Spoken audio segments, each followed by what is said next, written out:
प्यारे बच्चों, नमस्कार। और प्यारे दोस्तों, आप सभी को भी हाथ जोड़कर वंदन। कैसे हैं आप सभी? उम्मीद करता हूं आप सभी स्वस्थ होंगे। तो आज हम करने वाले हैं इडियम एंड फ्रेजेस जो ए लेटर से स्टार्ट होते हैं।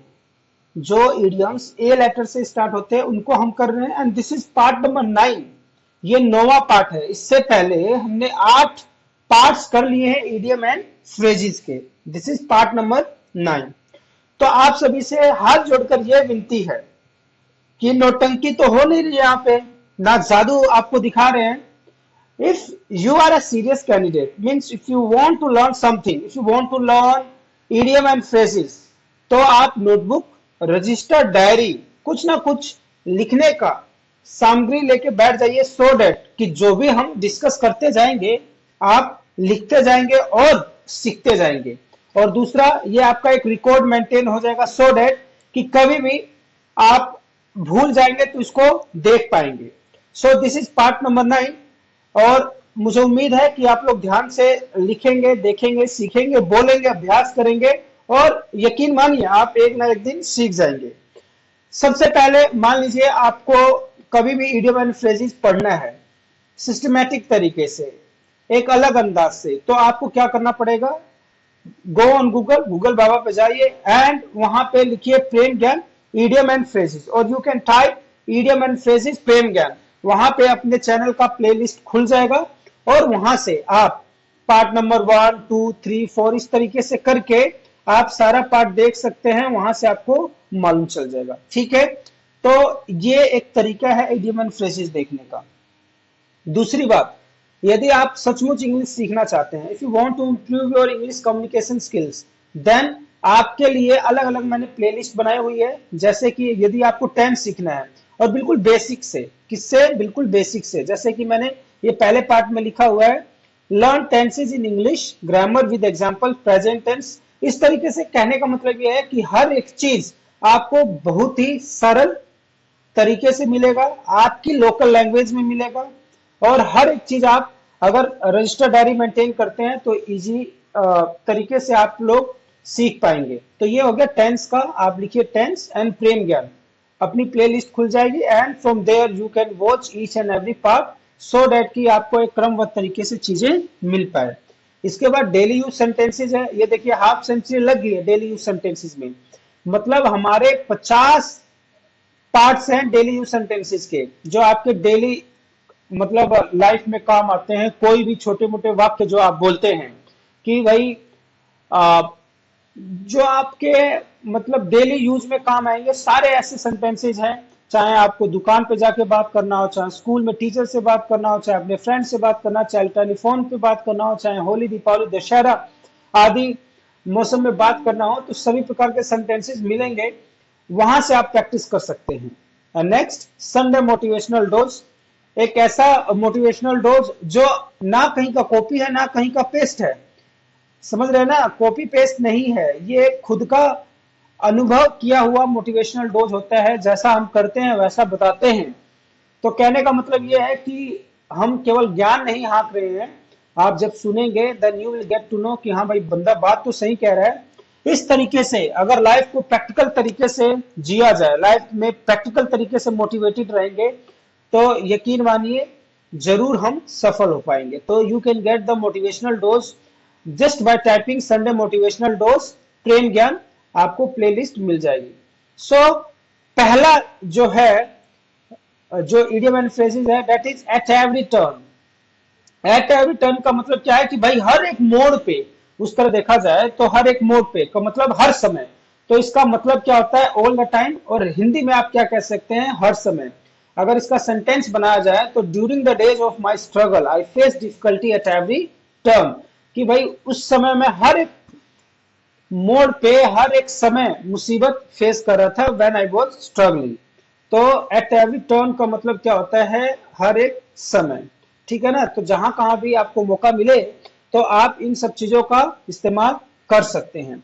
For example, he keeps on talking at every turn, all the time, मतलब हर समय वो बातें करता रहता है। तो we can say that he keeps on talking at every turn. तो इस तरीके से आप खुद का सेंटेंस बना सकते हैं, अदरवाइज ये सेंटेंस तो लिख ही लीजिए। ये देखिए क्या कर रहे हैं भाई साहब, अपने उंगली पे फुटबॉल घुमा रहे हैं। तो इसका मतलब ये अपनी उंगली पे फुटबॉल घुमा रहे हैं, तो इंग्लिश में हमने बोल दिया at once fingertips, at once fingertips. लेकिन इसका मतलब क्या है, अगर ये अपनी उंगली पे फुटबॉल घुमा पा रहे हैं तो इसका सीधा सा मतलब ये है दैट ये इस काम में महारत है। इस काम के ये काम इनके लिए बहुत इजी है। तो आप आइडिया लगा सकते हैं ना, तो इसका मतलब क्या हो सकता है, एडवांस फिंगर टिप्स का मतलब है a task which is very easy to perform, एक ऐसा काम जो करने के लिए बहुत आसान हो। जैसे कि ये फुटबॉल खिलाड़ी है जो अपनी उंगलियों पे ही फुटबॉल को घुमा रहा है। तो इसका मतलब देख लेते हैं, एडवांस फिंगर टिप्स का मतलब होता है within one's ability, or you can say a thing which is very easy to do or a task which is very easy to perform। तो अपने एबिलिटी कि भाई इस काम में महारत हासिल हो किसी को, तो हम क्या कहेंगे, विद इन वंस एबिलिटी, आसानी से करने लायक। He has an amazing number of skills at his finger tips. ये इज लिखा हुआ है मैंने, यहाँ पे आप क्या कर लीजिए, eight his finger tips, he has amazing number of abilities eight his finger tips. आगे बात समझ में।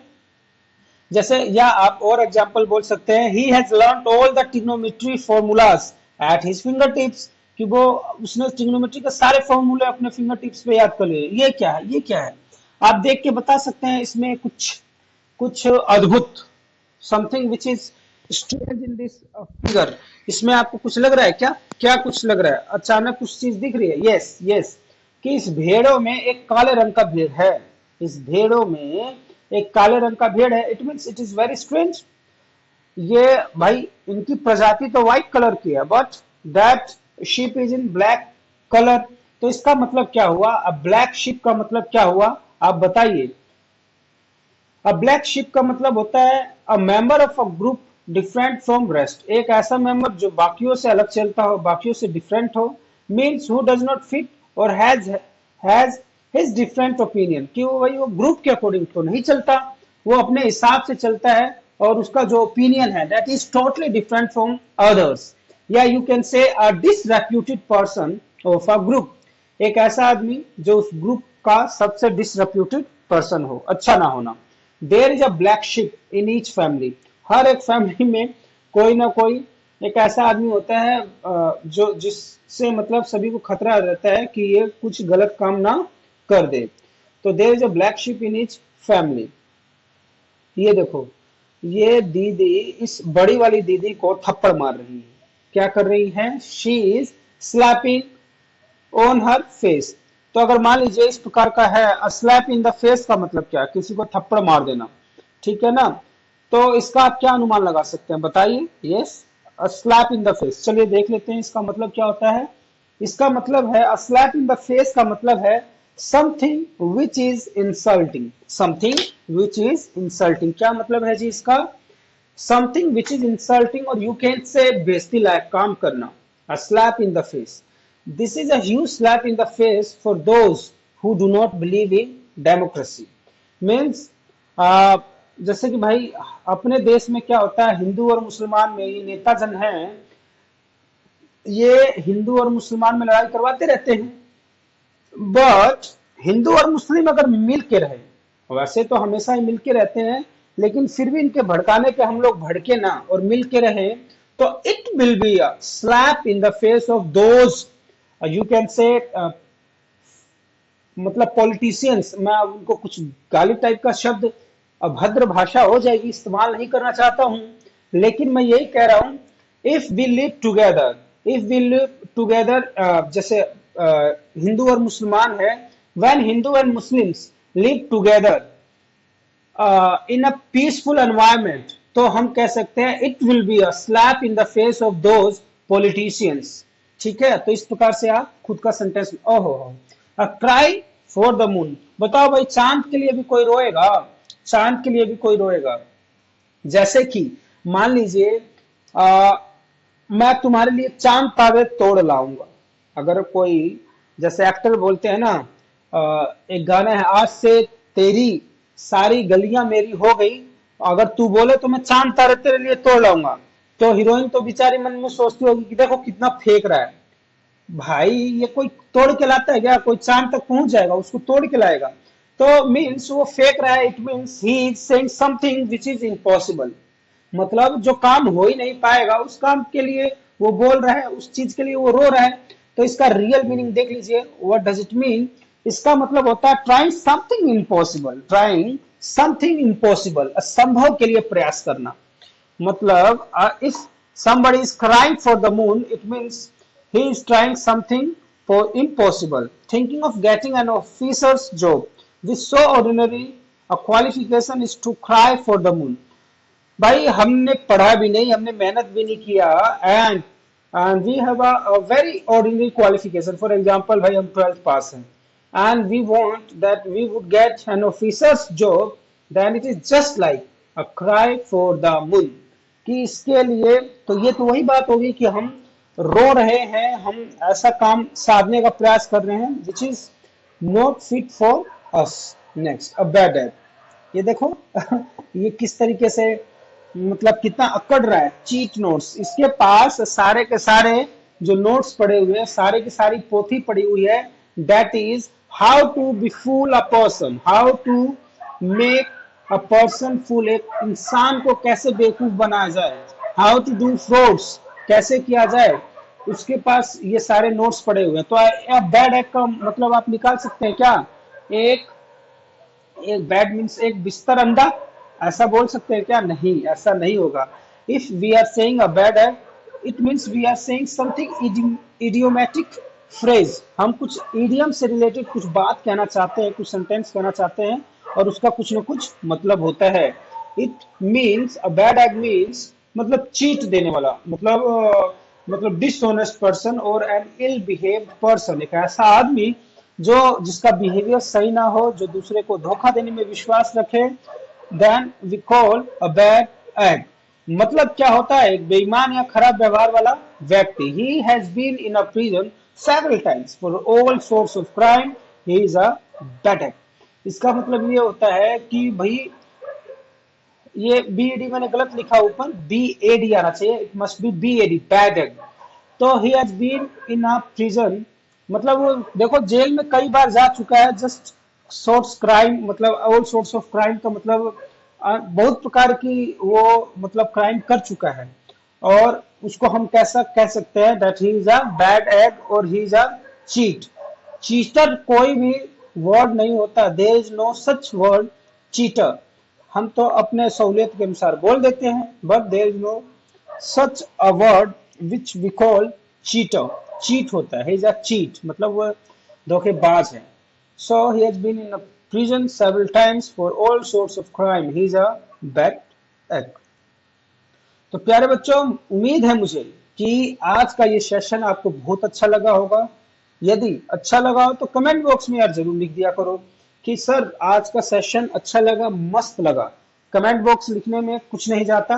और हाँ, एक चीज और, यदि बुरा लगा हो, यदि ना पसंद हो, यदि गाली देना हो, तो you can also right in the comment. मुझे उम्मीद है इस छोटे से प्रयास से आपको जो मैं सिखाने की कोशिश कर रहा हूं, आप जरूर सीख पा रहे होंगे। मेरे प्यारे बच्चों, हमेशा ध्यान रखना, यदि आपको दमदार बनना है तो आपकी communication skills, and it must be in English communication skills, that must be effective. Effective होना चाहिए कि सामने वाला सुनने के लिए मजबूर हो जाए, सामने वाला बोले हाँ भाई बंदा तो धाकड़ है, इसको प्रायोरिटी देनी पड़ेगी। तो आप अपनी कम्युनिकेशन स्किल्स पे काम कीजिए। इतने सारे व्यवस्थाएं आपके लिए कर दिया हूं मैं कि so that you when you have to learn daily sentences, you can watch that those videos। when you have to learn tense, you can go through those videos। और जब कभी मन घबराए और परेशानी आ जाए, then you can watch the motivational videos also। Till then take care, खुश रहिए, मस्त रहिए और सीखते रहिए।